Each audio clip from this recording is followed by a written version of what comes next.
Concentré, t'es déconcentré tes mains. J'ai pas de kétorette.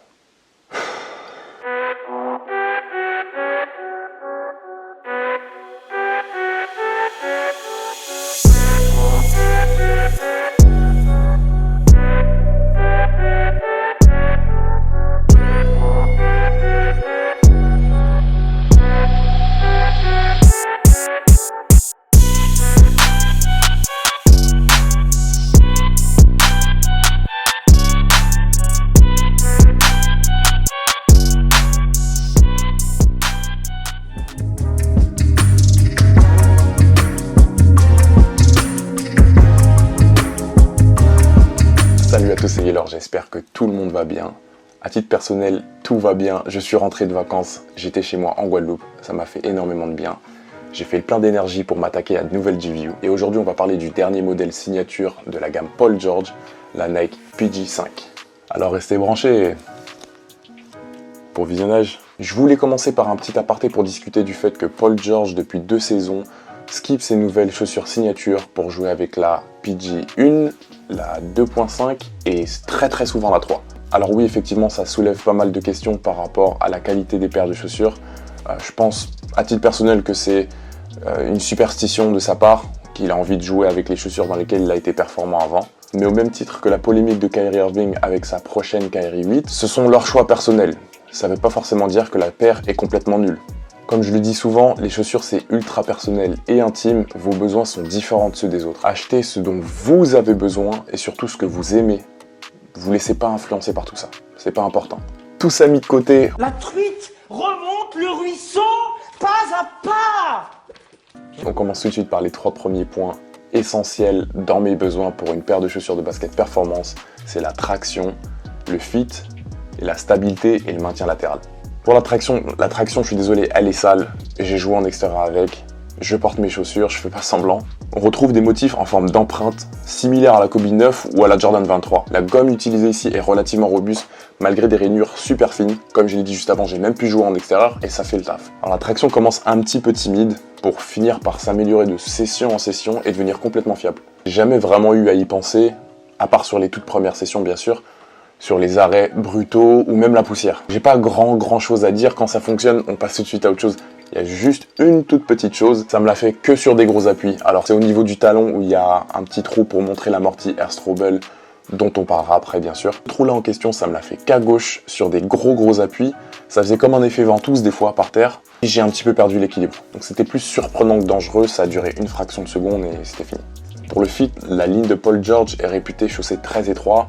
Et on déroge pas à la règle cette année. On a un fit carrément Kobe-esque. Et à mes yeux, c'est un super compliment. Les coussins qu'on retrouve à l'intérieur de la chaussure tout autour de la cheville viennent combler tous les vides qu'il aurait pu y avoir tout autour du talon. On a comme un genre de chaussette doublée à l'intérieur en nylon qui vient envelopper le pied. Et j'ai presque fait qu'un avec la chaussure. Je dis presque parce qu'au niveau de mes orteils, il y a eu un petit espace entre le dessus de mes orteils et les matériaux de la chaussure. Et je pense aussi que cette sensation au niveau des orteils n'est pas aidée par le fait que la chaussure est un petit peu plate comparé à d'autres modèles. On retrouve que très peu cette courbe que j'apprécie avoir sur mes chaussures de basket. Elle y est, mais très en avant et peu prononcée. En termes de longueur, sa taille parfaite, j'ai pris mon 14 habituel, 48,5, comme d'hab, pas de souci. Fini les problèmes avec la PG4 qui chaussait très petit, c'était difficile de savoir quelle taille choisir. Les pieds fins, comme le mien, vous allez vous y retrouver dans cette Paul George. Les pieds larges, ça devrait le faire aussi. Attention à ce petit renfort ici qui peut-être frotter, mais je pense que les matériaux s'adapteront à vos pieds.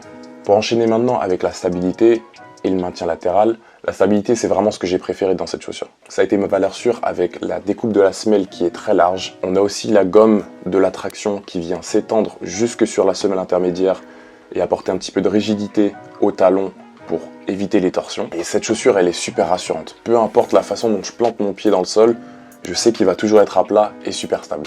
Et ça c'est carrément libérateur sur mes mouvements. En ce qui concerne le maintien, on a une coque bien rigide au talon et elle couvre une grande partie de l'arrière du pied. Ça accroît d'autant plus cette sensation de stabilité parce qu'on sait, un talon maintenu, c'est une cheville maintenue.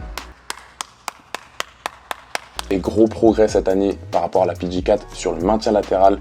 On a la semelle intermédiaire qui remonte un petit peu au niveau du talon et de l'avant-pied. Donc ces deux pièces viennent faire acte de renfort sur les mouvements latéraux et changements de direction pour garder le pied sur le footbed. Alors c'est pas la paire la plus robuste qui tient le plus le pied, on garde un certain naturel. Je pense qu'il y a un petit peu mieux niveau maintien sur le marché, mais c'est un bonus quand même. Autre chose en plus au niveau du maintien, c'est le laçage. J'ai adoré le laçage parce qu'il y a beaucoup de passants de lacets, ce qui permet d'ajuster la pression des lacets sur toute la longueur du pied, d'avoir un maintien et un fit d'autant plus unique et adapté à chacun. Autre avantage des lacets, c'est que quand on les tire, ils restent en place sans se desserrer lors du laçage. Et ça facilite le serrage énormément. Maintenant, on va parler un peu d'amorti. On retrouve le même setup que sur la PG4 la saison dernière, avec une semelle en Phylon et un amorti Air Strobel sur toute la longueur. Cette semelle en Phylon, elle est très souple, beaucoup plus souple et spongieuse que ce qu'on peut retrouver sur d'autres modèles de la gamme basketball de Nike. L'amorti Air Strobel, vous connaissez, c'est donc une bulle d'air qui est cousue directement sous le pied, sur toute la longueur du pied. Donc le feeling qu'on peut avoir un petit peu, c'est comme une chaussure de running. C'est très fluide, la transition talon-pointe est super facile. L'amorti est donc soft, mais relativement quand même plus ferme que la PG4 et un petit peu plus proche du sol. Et ça, c'est un bon point parce que l'amorti Air, ayant très peu, voire aucun retour d'énergie, ces changements cette année permettent d'avoir une réactivité plus rapide et instantanée à chaque appui. Donc on a un setup qui est très similaire à celui de la Jordan Zion 1, mais bien moins rebondissant dû à la semelle intermédiaire qui est moins courbée à l'avant. Et en plus de ça, elle est très souple, très souple. Et elle a tendance à reprendre sa forme initiale avec beaucoup moins de punch que la Zion par exemple. C'est dommage, j'ai tendance à privilégier l'explosivité, mais au final ça protège des chocs et c'est ce qu'on veut d'un amorti. Pour finir avec les matériaux et le confort général de la paire, j'ai un avis un peu mitigé. Autant je trouve la paire ultra confortable, c'est la paire vers laquelle je reviens tout le temps. Autant pour les matériaux, je suis un petit peu sur la retenue. Donc on a une combinaison entre du mesh synthétique et du plastic fuse. Ça fonctionne mais ça fait un petit peu cheap et sur les premières sessions, j'avais les matériaux qui se pliaient de façon pas très naturelle contre mon pied. Ça s'efface vite avec la transpiration, la chaleur, etc. Mais j'aurais préféré un petit peu plus de rembourrage et des matériaux un peu plus premium. Comme je disais un petit peu avant, c'est la paire vers laquelle je reviens toujours parce que je l'adore.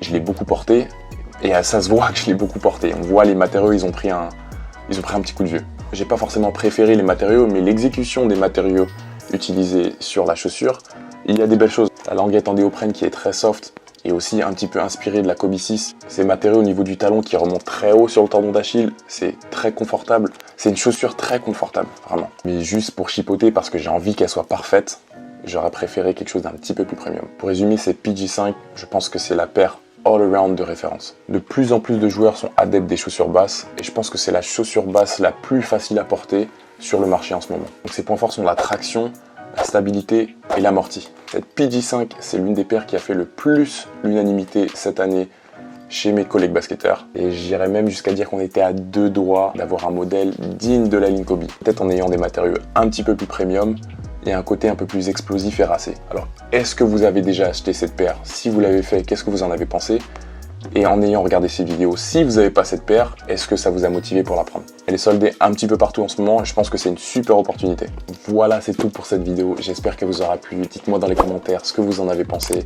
N'hésitez pas à liker la vidéo, la partager, vous abonner à mes réseaux sociaux et à ma chaîne YouTube. Je vous revois tous très vite pour une prochaine review. Merci pour votre soutien, merci pour votre bienveillance. En attendant, prenez soin de vous, restez vous-même, aimez-vous les uns les autres et ciao. Je pense que c'est bon, hein.